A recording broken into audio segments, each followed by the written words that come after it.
Hello students, welcome to history class 11th. In recent video students we have discussed about the sources of understanding about the Islam. Now we will discuss the rise of Islam in Arabia, faith, community and politics. Student, in this video we will discuss about how Islam established in Arabia and what were the teachings and the responsibility of followers of Islam. So let us start. During 612 to 632, Prophet Muhammad preached the worship of single God, Allah, and membership of single community of believers, Ummah. तो जो शुरुआत की थी profit Mohammad ने की थी इस्लाम की 1612 से 32 तक, ये मतलब प्रॉफिट रहे इनके पास, यानी कि ये पैगंबर रहे मोहम्मद, और इन्होंने कहा कि ये एक ही गॉड है, वो है अल्लाह, और आप सभी एक ही कम्युनिटी के मेंबर हों जिसको हम कहते हैं उम्मा. This was the origin of Islam. Muhammad was an Arab by language and culture and merchant by profession. वो क्या थे? एक इस्लामिक रिलीजन को एस्टेब्लिश करने वाले व्यक्ति जिसका नाम था profit Mohammad.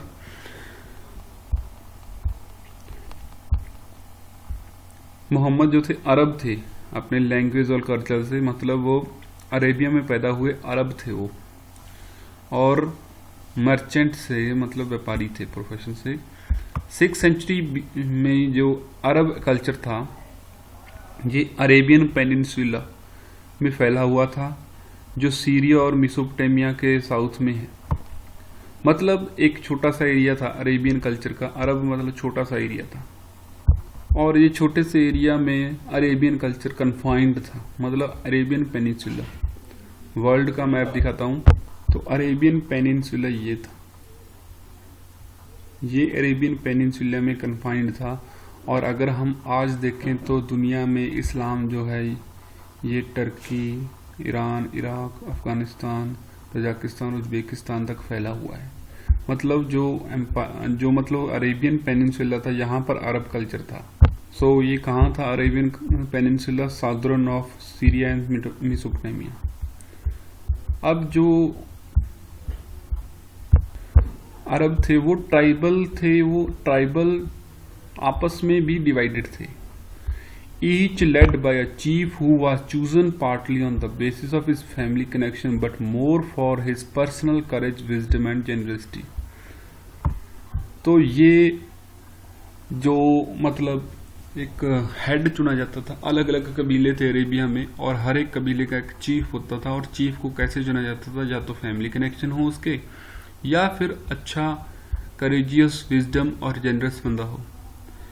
Each tribe had its own god and goddess who was worshipped and as an idol in shrine. मतलब हर कबीले का खुद का गुरु था और खुद के मंदिर थे उनके, और उन देवी देवताओं की पूजा की जाती थी. Many Arab tribes were nomadic, जिनको हम बेडुइन्स कहते हैं. नोमैडिक थे, घुमंतू थे. From dry to green area of desert in search of food, dates and fodder for their camels. ये क्या करते थे? ट्राइबल नोमैडिक थे, एक जगह से दूसरी जगह मूव करते रहते थे. Dry to green region. Oasis का मतलब क्या होता है? जहाँ पर पानी होता है. डेजर्ट एरिया में जहाँ पर उनको डेट्स मिलते थे, यानी कि जो खजूर हैं वो मिलते थे, और खजूर का छिलका मिलता था फॉडर अपने एनिमल्स के लिए. इसको ढूंढते हुए एक जगह से दूसरी जगह चलते रहते थे. Some settled in cities and practiced trade or agriculture. Muhammad's own tribe was Quraysh, lived in Makkah and controlled the main shrine there and a cube-like structure called Kaaba in which idol was placed. तो मोहम्मद कहाँ रहते थे? मोहम्मद मक्का में रहते थे. मक्का में उनका कबीले का नाम था कुरैश, और ये कबीला उस शहर के मेन श्राइन यानी कि मेन जो मंदिर था उसके ऊपर कंट्रोल था इनका, जो कि क्यूब लाइक स्ट्रक्चर था जिसको काबा कहा जाता था. उस काबा के अंदर गॉड की मूर्ति रखी गई थी, कोई देवी देवता होगा उसकी मूर्ति रखी गई थी. पहले की बातें हैं, इस्लाम से पहले की. काबा में आजकल मतलब काबा जो है वो मक्का का सेंट्रल पॉइंट है. Even tribe outside Makkah considered Kaaba holy and installed their own idol at the shrine, making annual pilgrimage to the shrine. अब मक्का में हज पहले से ही होती थी, मतलब शुरुआत से ही मक्का को एक रिलीजियस हॉली प्लेस माना जाता है, इसलिए आसपास के लोगों ने भी वहां पर अपने देवी देवताओं की मूर्तियां लगा दी थी और लोग यात्रा करने के लिए जाते थे वहां पर.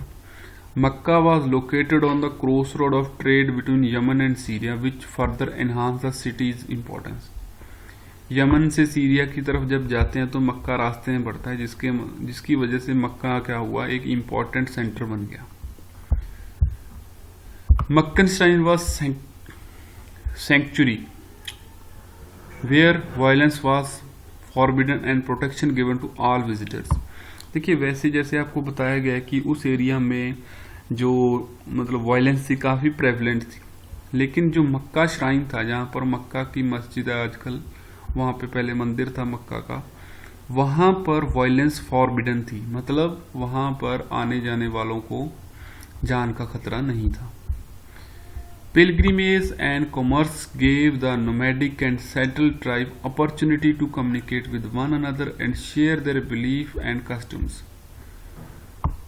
जो तीर्थ यात्रा थी और कॉमर्स जो था, यानी कि ट्रेड वगैरह, ये नोमैडिक जो लोग थे उनको एक सेटल लाइफ जीने के लिए एक अपॉर्चुनिटी प्रोवाइड की. मतलब यात्रा करते थे बहुत सारे लोग, तो यात्रा करते थे तो जाना होता था मक्का में यात्रा करेंगे तो वहाँ पर जरूरी सामान भी चाहिए होगा उनको, तो लोगों ने वहां पर अपनी दुकानें शुरू कर दी, जिसकी वजह से वो वहां के लोग, मक्का के लोग एक जगह सेटल होकर बिजनेस करने लगे. Although the polytheist Arab vaguely familiar with the notion of supreme God Allah, possible under the influence of Jews and Christian tribe living in their midst, their attachment to idol and shrine was more immediate and stronger.